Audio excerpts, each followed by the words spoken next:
Bon, Leila Sall est un sociologue noir, donc qui travaille sur l'immigration, sur les dynamiques migratoires depuis près de 20 ans et qui s'intéresse depuis quelques années, depuis je dirais 4-5 ans, à l'immigration francophone en Acadie du Nouveau-Brunswick et dans les francophonies minoritaires canadiennes aussi.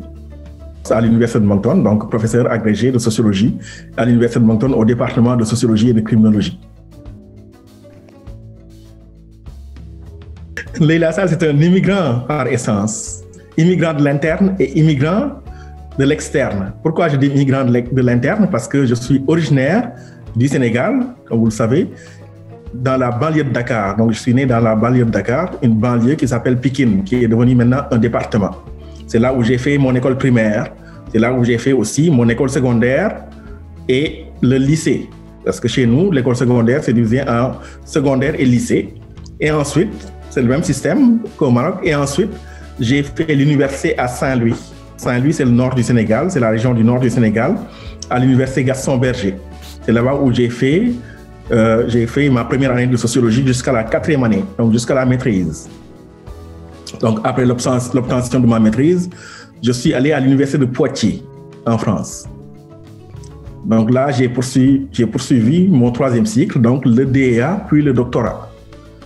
Et j'ai obtenu mon doctorat, c'était en 2007, et j'avais travaillé sur les entrepreneurs immigrants sénégalais en région parisienne. Donc, les vendeurs sénégalais que vous voyez à la Tour Eiffel, au château de Versailles, j'ai beaucoup travaillé sur eux durant ma thèse de doctorat.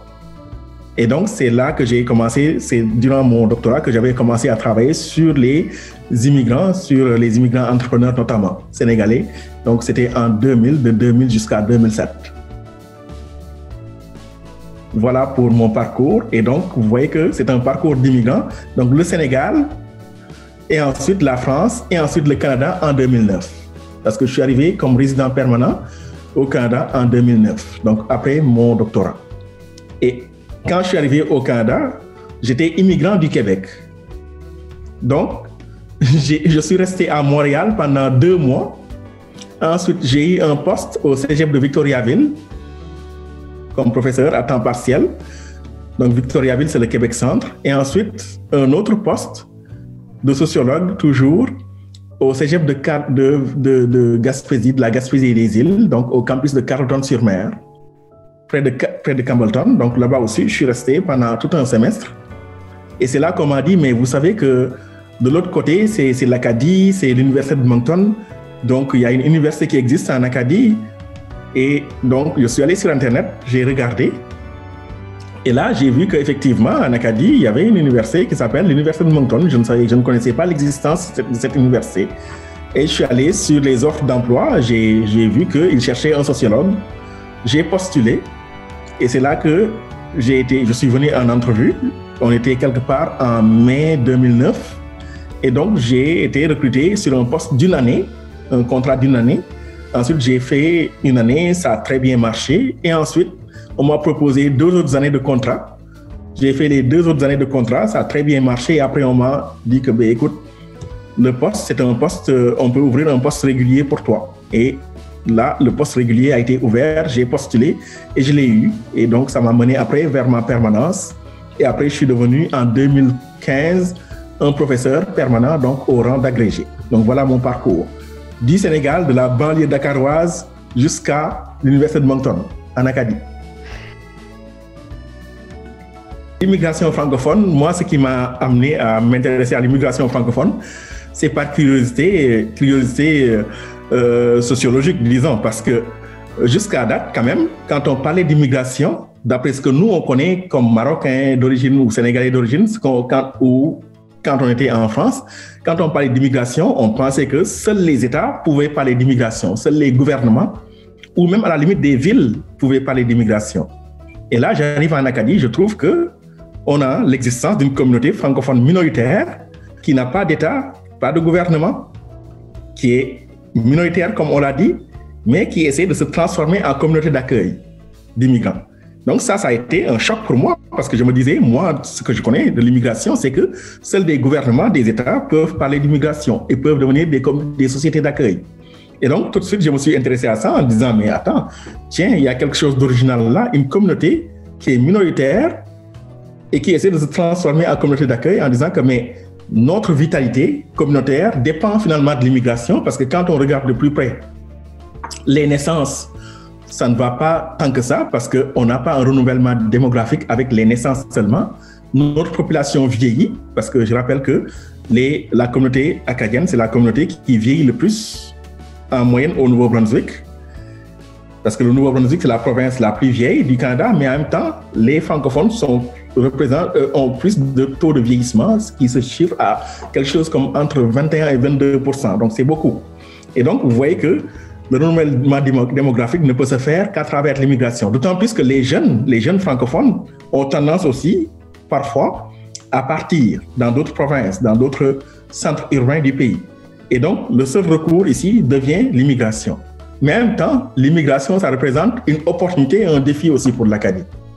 Une opportunité dans le sens où on dépend de l'immigration pour avoir un nouveau locuteur francophone, pour assurer le maintien et la vitalité communautaire et pour rendre la francophonie beaucoup plus forte face à une anglophonie dominante. Donc ça, c'est une opportunité, c'est sûr et certain. Mais en même temps, c'est un défi. Un défi, pourquoi? Parce qu'une communauté minoritaire, c'est une communauté aussi qui a tendance parfois à vouloir se protéger, à vouloir maintenir son identité. Et aussi, c'est une communauté qui a des relents ou des tendances ethniques, disons. Mais le défi réside là. C'est-à-dire que comment une communauté qui s'était définie de manière homogène, à travers la langue, à travers l'homogénéité raciale, à travers une conception ethnique de soi-même, peut se transformer en communauté d'accueil d'immigrants. C'est-à-dire comment une nation ethnique, l'Acadie, c'est pratiquement une nation ethnique, comment cette nation ethnique peut-elle devenir une nation civique? C'est là le défi. Et ça amène parfois une attitude assez schizophrénique à l'égard de l'immigration et des immigrants. Parce que d'une part, on veut des immigrants, on se dit que mais c'est une ressource finalement, l'immigration devient une ressource pour assurer la vitalité communautaire. Mais dans le même temps, est-ce qu'on est prêt à se transformer d'une nation ethnique à une nation civique? C'est là tout le défi. Et effectivement, du point de vue intellectuel, c'est très excitant d'étudier un tel phénomène. Donc, c'est la raison qui m'a poussé même à publier récemment un ouvrage sur l'Acadie du Nouveau-Brunswick et ses immigrants francophones. Ça, c'est un ouvrage qui est paru en janvier. Voilà, donc... que si on reste dans le contexte de l'Acadie, j'ai parlé tout à l'heure du défi de transformation d'une nation ethnique à une nation civique inclusive des immigrants. Et quand on dit immigrants aussi, ici, on parle d'immigrants de toutes les races, de toutes les nationalités, pourvu qu'ils soient francophones. Parce qu'ici, c'est le français qui est notre bien commun, qu'il faut protéger. Mais en même temps, c'est une communauté qui n'échappe pas au racisme systémique, comme d'ailleurs les autres provinces canadiennes. Alors, quand on parle de racisme systémique ici, on ne veut pas pointer du doigt sur, par exemple, Jean ou Paul qui seraient racistes. Non. C'est-à-dire que le racisme systémique, c'est un racisme sans auteur, mais avec des victimes. Parce que comment ça marche le racisme systémique, c'est que c'est un type de racisme où les institutions, nos institutions, fonctionnent de telle sorte que, finalement, de par leurs pratiques et de par leurs règles, c'est en apparence neutre. Donc les règles, les pratiques de nos institutions sont en apparence neutres, ne sont pas discriminatoires en apparence, mais en même temps, le résultat, au bout du compte, c'est quoi? C'est que certains groupes racisés, minorisés, sont désavantagés. Je prends l'exemple du bouche à oreille. Par exemple, on demande aux immigrants, par exemple, on dit aux immigrants, ben, vous savez, le marché du travail, c'est le bouche à oreille.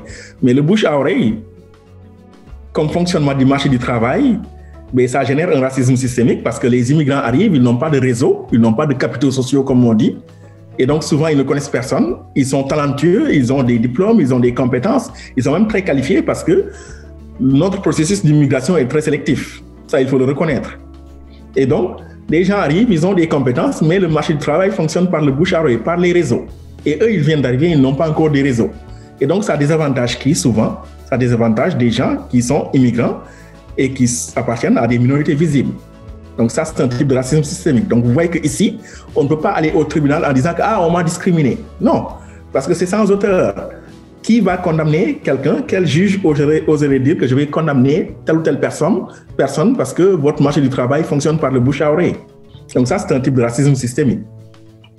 Ou bien, les immigrants arrivent, mais ils font face à des ordres professionnels qui sont fermés et à un gouvernement, je parle du gouvernement provincial, qui n'a pas mis en place des mécanismes pour faciliter l'insertion dans les ordres professionnels. Par exemple, un médecin qui arrive, ou un infirmier qui arrive, ou un avocat qui arrive de la France, du Maroc, du Sénégal.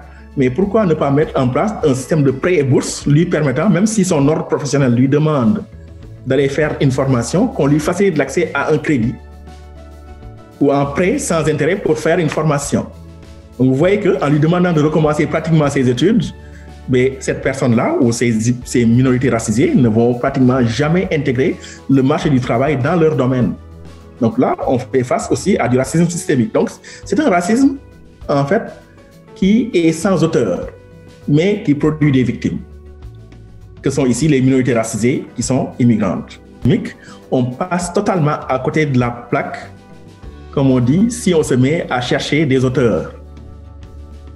Ici, ce qui importe de faire, c'est de mettre en place ce qu'on appelle des mesures positives, des mesures de discrimination positive. Comme je l'ai dit tout à l'heure, le système des prêts et bourses pour des nouveaux arrivants qui viennent d'arriver, mais dont les ordres professionnels exigent qu'ils refassent une formation. Pourquoi ne pas faciliter la tâche avec des stages, avec des prêts et bourses? Et aussi, pourquoi ne pas mettre en place des politiques de discrimination positive dans certains secteurs du marché du travail francophone, par exemple? Parce que si on prend, par exemple, le système de l'éducation, le domaine de l'éducation, mais on est en pénurie de main-d'œuvre. On a besoin de professeurs, surtout de professeurs de français. Ça, c'est partout à travers le Canada. Mais pourquoi ne pas mettre en place des mesures de discrimination positive pour recruter des professeurs qui proviennent de minorités racisées? Dans le domaine de la santé aussi, c'est pareil. Il y a une pénurie de main-d'œuvre, surtout les sciences infirmières, malgré qu'on forme des infirmiers en Acadie, mais il y a toujours une pénurie de main-d'œuvre qui est là. Et donc, pourquoi ne pas mettre en place des politiques de discrimination positive pour montrer sa bonne foi? C'est-à-dire que l'Acadie veut avoir au moins 33% d'immigrants francophones. Si elle se disait qu'on va mettre en place des politiques de discrimination positive pour que 33% des immigrants recrutés dans les districts francophones soient des immigrants racisés, ou 33% des infirmiers recrutés dans le réseau de santé Vitalité soient des immigrants racisés, c'est sûr qu'elle aura démontré sa bonne foi. Et en même temps, on n'aura pas exclu des Acadiens formés ici parce qu'il y a une pénurie de main-d'œuvre qui est là. Donc ça, ce sont des mesures positives qu'on pourrait mettre en place. Parce que jusqu'à date, seules les mesures de discrimination positive ont permis de lutter efficacement contre le racisme systémique. Toute autre mesure visant à aller devant les tribunaux pour chercher des auteurs qui auraient stigmatisé tel ou tel groupe ou telle culture, ça ne marche pas. Bien sûr qu'il faut condamner ça. Des propos haineux ou racistes, il faut les condamner, mais ce n'est pas ça qui va permettre de lutter contre le racisme systémique. Parce que le racisme systémique, ça résulte du fonctionnement de nos systèmes sociaux, de nos institutions. Il n'y en a pas des auteurs de racisme systémique. Ça demande, là, ici, il y a une question d'éducation à faire, parce que n'oubliez pas que l'immigration de gens racisés au Nouveau-Brunswick, mais c'est totalement nouveau dans la tête des gens, dans l'imaginaire des gens, alors que ça existait quand même depuis longtemps. On sait qu'il y avait des Noirs qui étaient présents au Nouveau-Brunswick depuis 1812, qui étaient des réfugiés noirs des États-Unis. Donc, mais vous voyez bien que dans la tête des gens, ces Noirs n'existent même pas. Et donc, la plupart des gens, souvent, allaient à Caraquette, Petit Rocher, mais ils ne sont pas tellement familiers avec des minorités racisées. Et donc, ça demande une question d'éducation, c'est une explication de texte qu'il faut leur donner. Ça, c'est de un. De deux aussi, insister toujours sur le fait que l'immigration, ça représente une ressource pour l'Acadie. Sans l'immigration, c'est l'Acadie qui risque de péricliter en quelque sorte et de perdre sa vitalité. Et donc, de ce point de vue, il y a des choses à faire. Parce que de plus en plus, ce qu'on fait, c'est qu'en Acadie, quand on parle d'immigration, on voit que ce sont les mêmes gens qui sont autour de la table tout le temps. Et donc, Les sensibilisations, peut-être qu'il faut descendre plus bas, il faut aller vers les Tim Hortons, il faut aller vers l'homme de la rue ou la femme de la rue pour faire de la sensibilisation en matière d'immigration. Parce que ce qu'on a remarqué, même dans les recherches, c'est que ce sont souvent les élites qui parlent d'immigration en Acadie. Alors que l'homme de la rue, l'Acadien moyen, lui, souvent, il n'en entend même pas parler. Ou bien s'il en entend parler, c'est de manière assez négative, du genre, les immigrants arrivent, ils vont prendre nos jobs. Avec toutes les fake news qui existent dans les réseaux sociaux. Donc, de ce point de vue, il y a une explication de texte à donner à l'homme de la rue ou à la femme de la rue en Acadie. C'est bien de célébrer, comme là on est en train de célébrer le mois de l'histoire des Noirs, c'est bien de célébrer, mais prenons des mesures positives tout de suite parce que l'avenir c'est maintenant. C'est ça le slogan du mois de l'histoire des Noirs cette année. L'avenir c'est maintenant, ça veut dire arrêtons de niaiser et puis tout de suite prenons des mesures positives pour faire cesser le racisme systémique et les discriminations qui vont avec.